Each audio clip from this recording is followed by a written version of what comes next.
Salam. Öncə bugün mövzu sınağı 6-nın izahını eləyirik. MHM 99 sınaq 9-cu siniflər üçün nəzərdə tutulmuş. Deməli, ilk sualımıza baxaq. Deyir ki, tamaşa zalında iştirakçılar hər cərgədə 7-7 və 8-8 otururlarsa, cərgədə bir yer boş qalır. Zalda ən azı neçə yer var?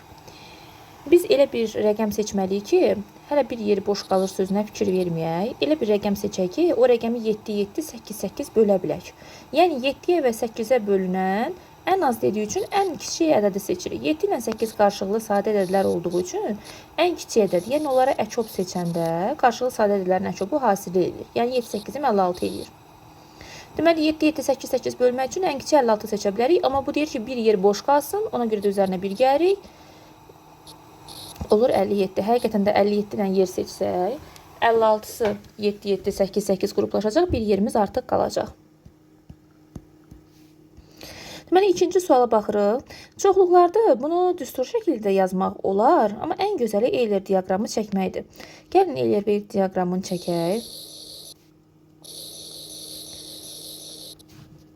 Baxın uşaqlar, burada bunu deyək A çoxluğu, buna deyək B çoxluğu. Deyir, A çıxılsın B-dəki element sayı 6-dır. A-dan B-ni çıxardanda qalan hissə, bu göy ilə göstərirəm. Baxın, buradır. Bu hissədə yazılanlar A çıxılsın B-dir. Yəni, A-da olub, B-də olmayan 6 növəndir. B çıxılsın A. O isə bu tərəfdir. B-dən A-ları çıxardıram. Yalnız B-də olanlar, A-da olmayanlar 9 dənədir. A ilə B-nin kəsişməsi orta kəsişmədir, 4 dənədir. Mənə deyir, birləşmədə neçə dənə element var? Birləşmə isə ümumi hamısını hesablayırıq. 6, 4, 9. Eləyəcək nə qədər? 19 dənə element Y variantı. Deməli, üçüncü suala baxırıq. D1, D2 paraleldir. Uyğun tərəfi paralel. Kürsü paralel xətlərin 3-cü ilə kəsişməsindən alınan bucaqlar. Bu demişdik bunu. 2 paralel düz xət 3-cü ilə kəsişəndə alınan bucaqlardan itiyə bərabər olur. Yəni dərəcələri eyni olur. Çora bərabər olur. Bir iti, bir çor olanda isə onların cəmi 180 dərəcə olur. Bax, burada fikir versək, bu necə bucaqdır? İtidir. Bu necə bucaqdır? Çor bucaqdır. İti ilə çorun cəmi 180 olur. Elə bir ki, eyni adlı bucaqların dərəcəsi bərabər olur. Müxtəlif adlı bucaqların dərəcələrini toplayıb 180-a bərabər edirik. Bunlar müxtəlif adlıdır. Biri çor, biri itidir. Toplayacağıq. 2x plus 20 ilə 2x çıx 40-ı toplayanda 2x, 2x 4 dənə x elədi. Müsbət 20, mənfi 40, mənfi 20 elədi. Bərabər edirik 180-da. 4x bərabər 200-ə, x bərabərdir 50-yə. X-i 50 tapdıq, elə x hissi cavaba bəndir. Fikir versək 4-cü sualda deyir ki, C vurulsun D sıfırdan kiçikdir. Bax, burada heç nə müəyyən eləyə bilmərəm işarə olaraq. Amma bir dənə onu bilirəm ki, cavab mənfidirsə, müsbət və mənfi ədədlərin hasili mənfi eləyə bilər. Yəni, bilmirəm hansı müsbətdir, hansı mənfidir, lakin bilirəm ki, biri müsbət, biri mənfidir burada. Baxırıq ikinciyə, C kvadratı vurulsun D-nin hasili müsbət verib. C kvadratı bütün hallarda nə olur olsun, C-nin nə olur olsuna fərq yoxdur. Kvadrata yüksələndə o müsbət olur. Müsbəti nəyə vurmalıyam ki, cavabım müsbət olsun? Müsbətə. Yəni, D müsbətdir. D-nin müsbət olduğunu biləndən sonra gəlirəm ilk yazdığıma. İlk yazdığımda nə dedim? Dedim ki, bunlardan biri mənfi, biri müsbət olmalıdır ki, cavab mənfi alınsın. D müsbətdir. Onda C mənfi imiş deməli.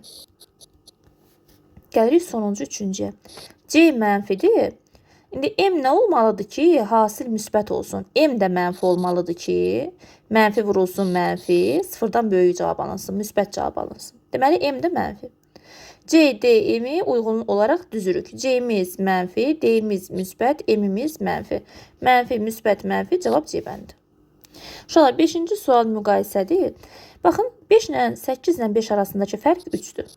11 ilə 8 arasındakı fərq də 3-dür. 17 çıx 14, bunların da arasındakı fərq 3-dür. Əgər hər üçündəki fərq eynidirsə, baxırıq, kəsirlər düzgündür, yoxsa düzgün olmayandır. Baxıram, kəsirlərim düzgün kəsirdir. Yəni, məxrəc sürətdən böyükdür. Onda hansı kəsirin rəqəmi böyükdürsə, o böyük olur. Ən böyük C-dir, 17 var, sonra 11 olan B, sonra da A. C böyük B-dən, B də böyükdür A-dan. Hardadır o? C böyük B-dən, B də böyük A-dan Y bəndir. Deməli, 6-cı suala baxırıq. 7,6 ədədinin kəsir hissəsi. Müsbət ədədlərdə, deməli, tam yazanda tamımız olur 7, kəsirimiz olur 0,6. Sonra -13,4. Mənfi ədədlərdə isə tam özündən bir vahid yuxarını götürürük. -13 isə tam olur -14. -14 tamdırsa kəsrə nə yazmalıyam? 0,14 yazmalıyam ki, bunları toplayanda cavab eləsin 13,6-da. Yəni qiymət -13,6 alınsın deyə 0,14 yazmalıyam. Yəni qayda budur ki, mənfidirsə ədədin, onun tam hissəsi özündən bir vahid yuxarıda olur. Kəsr hissəsi müsbət olur. Ümumiyyətlə kəsr mənfi ola bilməz. Kəsr hissə mənfi ola bilməz. Bunun üçün mənfinin tamın özündən bir yuxarı götürürük. -13-dürsə -14 götürürəm. -14 neçə olsaydı, -15 götürəcəkdim tamın. Yəni tam özündən bir yuxarı götürülür. Burada da 0,6 var, 0,4 yazırıq da, yəni müsbət olsun deyə toplayanda -14 ilə 0,14-ü toplayanda cavab -13,6 alınsın deyə. Vəssalam. Mənə deyir ki, bu kəsr hissə ilə bu ədədin tam hissəsini. Aha, bunun kəsr hissəsi oldu nə? 0,6.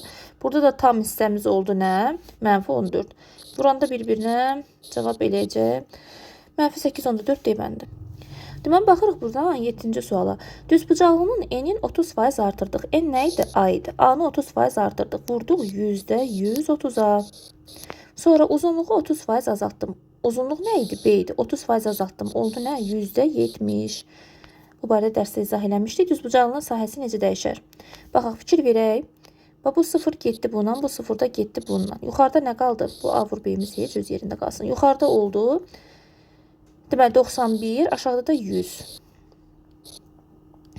%91 nə deməkdir? 9% azalmaq deməkdir. 9% azaldı. Cavab deyəmdir. Deməli, baxırıq 8-ci suala. Deyir ki, bucaqların BAC və CAD bucaqlarının tənbölənlərinin əmələ gətirdiyi bucağı tapın. Tənbölən bucağı yarı bölür. BAC üçün tənbölən çəkəndə 66-dır BAC ümumi. Tənbölən onu yarı bölür. Bura 33, burada 33 düşür. CAD üçün tənbölən çəkəndə 54-ü yarı bölürəm. Bura 27 düşür, burada 27 düşür. Mənə deyir ki, tənbölənlərin əmələ gətirdiyi bucaq. Tənbölənlərin əmələ gətirdiyi bucaq olacaq burada. Bu tənböləndir, bu da bu tənböləndir. Əmələ gətirdiyi bucaq da budur. Yəni 33 ilə 27-nin cəmi. Bu deyəcək 60 B bəndi. Deməli, baxırıq buradan 9-cu suala. Məxrəci 66 olan düzgün kəsirlərdən neçəsi sonlu onluq kəsir şəklində düzgün kəsirlərdən neçəsini sonlu onluq kəsir şəklində göstərmək olar. Sonlu onluq kəsir deyəndə məxrəc ya 2-nin vuruq olmalıdır, ya 5-in, ya da 2 və 5-in. Yəni ikisi ümumilikdə bir yerdə iştirak eləməlidir. Baxaq görək, məxrəcimiz 66 olan ümumiyyətlə bizim neçə dənə düzgün kəsirimiz var? 65 dənə düzgün kəsirimiz var da. Bura 1-dən 65-ə kimi rəqəm yaza bilərəm. Baxın, məxrəci 66 olan sonlu onluq kəsir deyəndə 66-nın sadə vuruqlarına ayırırıq. 2-yə 33, 3-ə 11, 11-ə 1. Mənə lazım olan 2 ilə 5, 2, 5 ancaq bulardır. Yəni mən burada 3 ilə 11-i çıxdım. Bunlar mənə lazım deyil. Qaldı 2. Burada əgər 2 dənə 2 qalsaydı, bunları vuracaqdım bir-birinə. Deyəcəkdim 4. Bir dənə 2 var deyə yazıram 2. 2 mənə deyir ki, düzgün kəsir. Mən o 2 dənədən birini çıxardacağım. Cavab olacaq 1. Yəni burada aldığım cavabdan 1-i çıxıram. İliyə cavab 1. Niyə 1-i çıxıram? Çünki 66-da 66 düzgün olmayan kəsirdir. Sonlu onluq kəsirdən göstərilə bilir, amma düzgün olmayan kəsirdir. Ona görə çıxıram 1-in cavab olur 1, yəni B variantı. Belə deyim də, misal üçün ədəd nə olur olsun, onun sadə vuruqlarına ayırın. Tutaq ki, burada, misal üçün deyirəm, burada alına idi.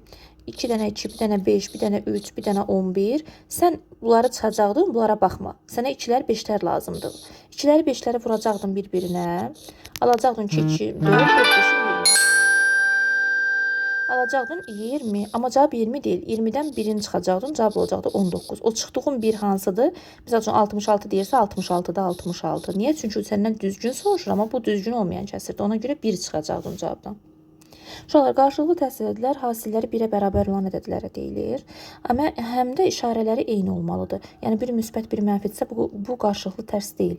Məsələn, bu mənfi müsbətdir, bu əks ədəddir, bu ola bilməz. Burada bir mənfi, bir müsbətdir, bu da ola bilməz. D də ola bilməz, bir mənfi, bir müsbət də ola bilməz. C variantında 3-də 1-in tərsi 1-də 3 deməkdir.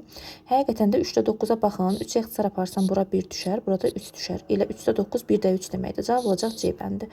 E variantında isə 2-də 1 üçün qarşılıqlı tərs olan 1-də 2 olmalıdır. Bu 4 verib, ona görə bu da ola bilməz. Variant C. Hemen baxırıq buradan 11-ci suala. M-in qarşısında 2 yazılıb. M-ə deyirik 2K, yəni içinin misilləri də 2K. N-in qarşısında 3 yazılıb. N-ə deyirik ki 3 vurulsun K, yəni 3-ün misilləri ola bilər də. Mənə deyir əbob M, N. Yazıram əbob 2K, 3K. Üstə gəlinsin eyni şəkildə əkob 2K, 3K. Cavabı 42 verib. 42-ni buradan yazıram. Bərabər 42. Baxın, əbobda hər ikisində ortaq vuruq kimi K-dı. Çıxartdım çölə. Burada qaldı 2, 3. Üstə gəlinsin. Bu birisindən də K-nı çıxartdım çölə. Qaldı 2, 3. 2 ilə 3 qarşılıqlı sadə ədəddir. Qarşılıqlı sadə ədədləri əbobu 1-ə bərabərdir. K-nı 1-ə vuranda K eləyir. Qarşılıqlı sadə ədədlərin əkobları onların hasilinə bərabərdir. 2 üçün bu da eləyir 6. K-nı da qarşısına yazıram. K plus 6K 42-yə bərabərdir. 7K-mız 42-dir. K olacaq 42-ni 7-yə böləndə 6. K bərabərdir 6. K-nı 6 tapdıq. Bizə nə soruşurdu? Bizdən M vurun. Hə, belə bir şey soruşur. M nə olacaq? K 6-dırsa. M 2 6 12. N də 3 6 18. 12 18. 12 vur 18. 18 ona vuracaq 180, 2-yə vuracaq 36, o da 216. Üstünə gəl M, yəni 12, üstünə gəl 18. 30 deməkdir bu. 216-nın da üstünə 30 gələndə 246. Cavab C bəndi. Deməli, baxırıq buradan 12-ci suala. Deməli, kvadratımız tərəfi sahəsi. Kvadratın tərəfi ilə sahəsi arasındakı düstur S bərabər A kvadratıdır. Yəni, tərəfin kvadratıdır. Deyir, tərəf 20% azalsa. Elə bir ki, mən yazıram. 20% azalsa nə deməkdir? Yəni, tərəfimiz A idisə, 20% azalanda %80-a vururuq da biz onu. İndi mənə deyir ki, bu tərəfin kvadratı. Yəni, bunu kvadrata yüksəltmək lazımdır. Kvadrata yüksəldəndə nə olacaq? Bu sıfırlar getsin. 8-in kvadratı 64, onun kvadratı 100. %64 nə deməkdir? %64 36% azalmaq deməkdir. C bəndi. Baxın, bunu belə qəbul eləyək də biz. Məsəl üçün, nəyəsə 20% artırıramsa, mənim elə bir ifadəm %100-dür. 20% artanda sürətdəki 100-ün üzərinə 20 gəlirəm, olur %120. 20% azalanda %100 qəbul edirik. Sürətdən 20 çıxırıq, olur %80. İndi mən də elə tərəfimə qiymət verərək də yaza bilərəm, amma ən rahatı budur. Tərəfimə 20% azaldıramsa, mənim tərəfim A-dır, 20% azalanda vurulur %80-da. Amma mənə lazımdır sahə tapmaq. Sahə tapanda isə tərəfin kvadratıdır da, yəni bu kvadrata yüksəldirəm. Deyə bilin ki, olur A kvadratı, bu sıfırlar gedir, 8-in kvadratı 64, onun kvadratı da 100. Mənim əvvəl ifadəm A idi də. İndi olub A kvadratı, yəni sahəm olub A kvadratı %64. Yəni qarşısındakı əmsal 1 idi A kvadratının. İndi %64 olub. Nə qədər azalıb? 36 azalıb da %100 olmalıydı da. 36 azalıb. 36% azalar C bəndi. Bu 13 bu tipli sualları həll edəndə ümumiyyətlə deyir ki, bu ifadə B olarsa, bu cəmi B ilə ifadə edin. Mütləq biz elə eləməliyik ki, birinci bunları alt-alta yazmaq lazımdır. Ən yaxşısı odur ki, alt-alta yazaq ki, görək.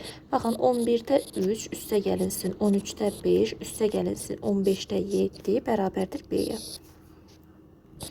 11-də 2, üstə gəlinsin 13-də 2, üstə gəlinsin 15-də 2. Bu cəmidə bilmirəm nədir, x. Amma bu x-i B ilə ifadə eləməliyəm. Baxın, burada əsas şərt odur ki, mütləq biz yuxarıda veriləni, aşağıda veriləni ya toplamalıyıq, ya çıxmalıyıq, ya vurmalıyıq nəyəsə, sonra toplamalıyıq, ya bölməliyik nəyəsə, sonra toplamalıyıq. Amma bu o deməkdir ki, mütləq elə eləməliyik ki, bax bunlardan, bunları ya toplayanda mı, ya çıxanda mı, ya vuranda mı, ya böləndə mi, sonda aldığımız cavab tam ədəd olsun, tam ədəd. Yəni kəsir olmasın. Fikir verin, əgər mən 11-də 3 ilə 11-də 2-ni toplasam, 11-də 5 alaram. Bu mənə lazım deyil. Mən tam ədəd almalıyam. Çıxsam 11-də 1 alaram, bu da mənə lazım deyil. Vursam 11-də 6, bu da mənə lazım deyil. Onda mən, baxın, necəsə eləməliyəm. Məsələn, artırmalıyam. Bax, fikirləşirəm ki, bu 11-də 2-dir, düzdür. Bu 11-də 9 olsaydı, yəni 11-də 9 bu olsaydı, 11-də 2 ilə toplayıb 11-də 11 alardım. Bu 13-də mən əgər buranı 3-ə vurdumsa, yəni bunu 3-ə vurmuşamsa, belə deyək, hamısını 3-ə vurmalıyam da. Baxın bir dənə. 3-ə vursam bu 11-də 9 eləyər. 11-də 9 ilə 11-də 2-ni toplasam, əla, 11-də 11 alaram. Amma 13-də 5-i 3-ə vuranda alıram 13-də 15, 13-də 15 ilə 13-də 2-ni toplayanda 13-də 17 tam ədəd almadım. Bu Bu deməli 3-ə vurmaq söhbəti səhvdir. Bunu sildik. Bu bizə əlverişli olmadı. Yəni aşağı baxaq görək, aşağını neyniyək? Aşağıda 8 olsaydı, yəni 11-də 8 olsaydı, bura 4-ə vurulsaydı. 11-də 8 ilə 11-də 3-ü toplasaydım, ödəyərdi, bəli, 11-də 11 eləyərdi. 13-də 8, üstə 13-də 5, 13-də 13 olardı. 15-də 8, aha, əla. Aşağını 4-ə vurmaq lazımdır. Baxın, qızlar, uşaqlar, aşağını vururuq 4-ə. Yuxarı olduğu kimi qalır. 11-də 3, üstə gəl. 13-də 5, üstə gəlinsin. 15-də 7, bərabər 5. Aşağını 4-ə vururam. 11-də 2 4-üm 8. Üstə gəlinsin. 13-də 2 4-üm 8. Görsünüz 4-ə vururam. Hər birini 4-ə vururam.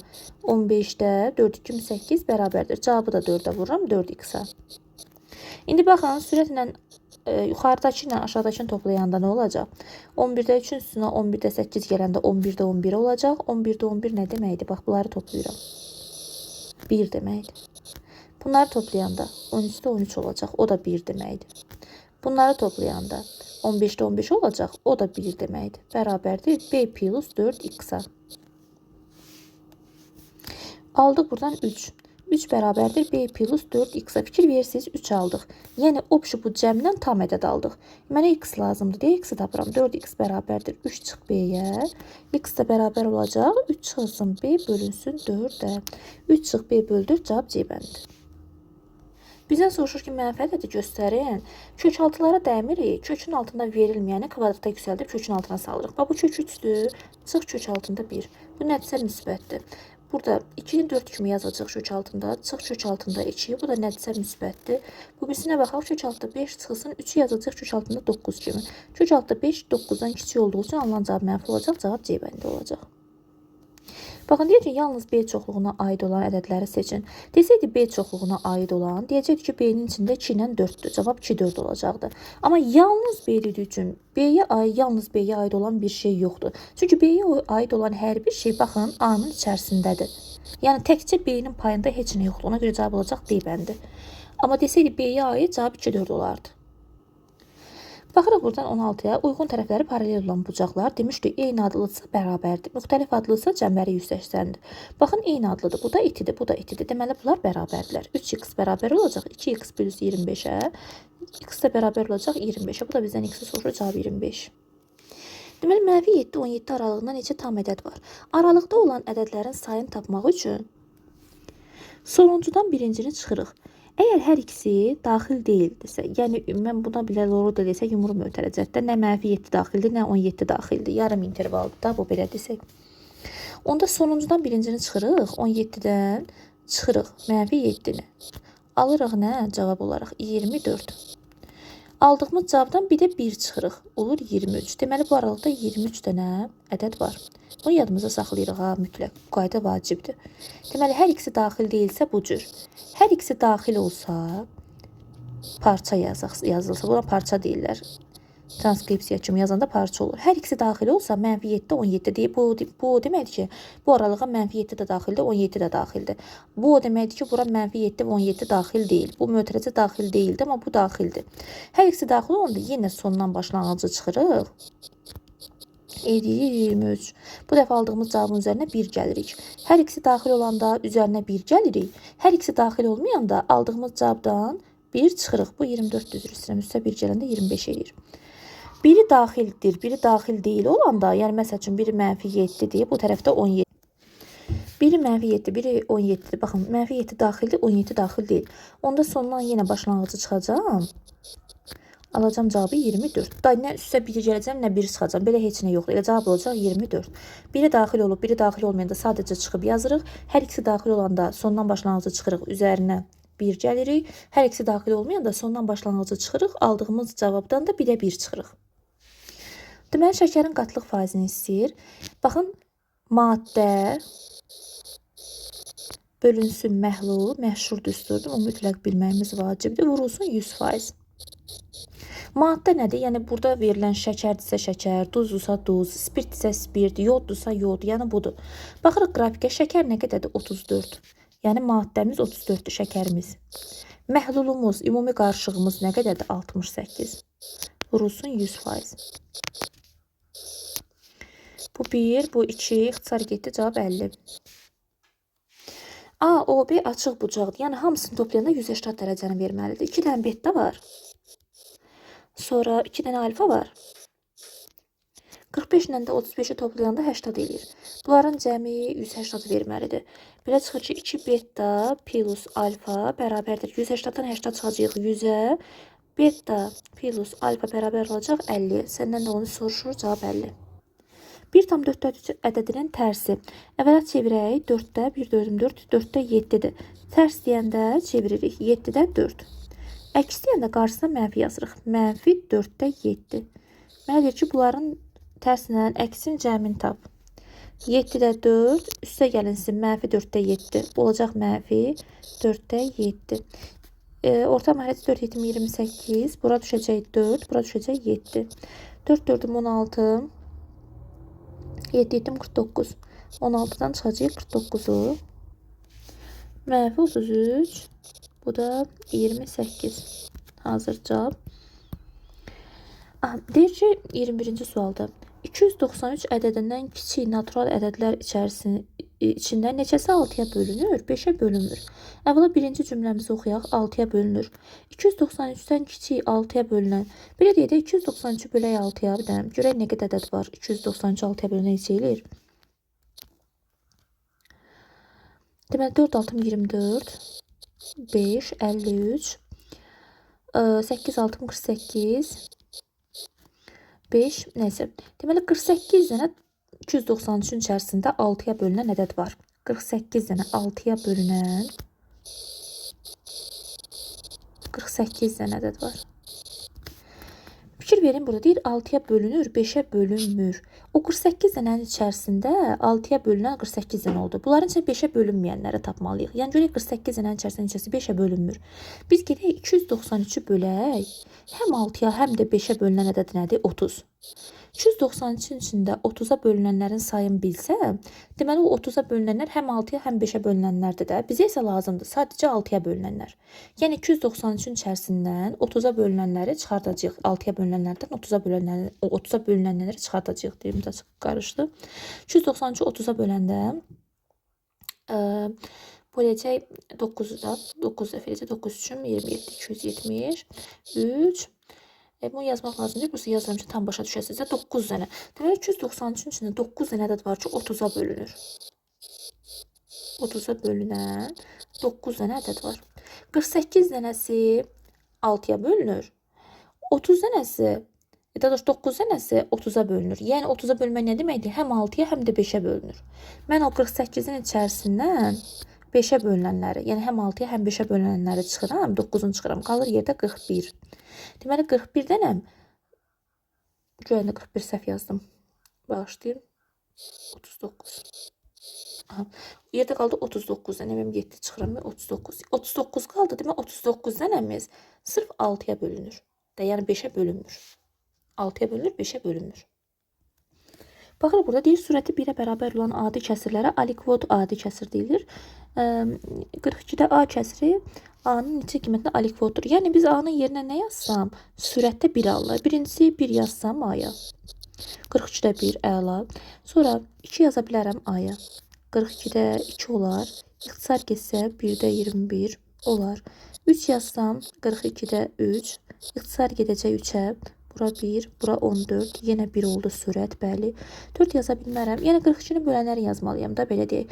4 olmaz, 5 olmaz, 6 olar. 42-də 6. İxtisar gedəcək. Bura 1, bura 7. Sonra 7 olar. 7, 6, 42. 7 yaza bilərəm. 8, 9 olmaz, 10 olmaz, 11 olmaz, 12 olmaz. 12 olar. 12 olmaz, yox. 13 olmaz, 14 olar. 42-də 14 yazacağım. İxtisar yapacağım. Bura 1, bura düşəcək 3. Sonra 21 olar.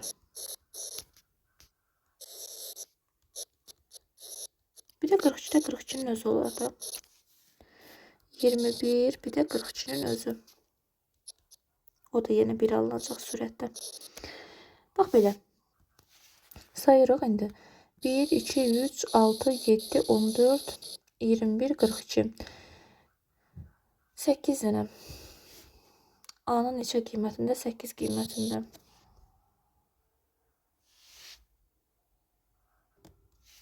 Deməli deyir ki, saat 14:45'dir. Saat əqrəbi ilə dəqiqə əqrəb arasında düsturdur.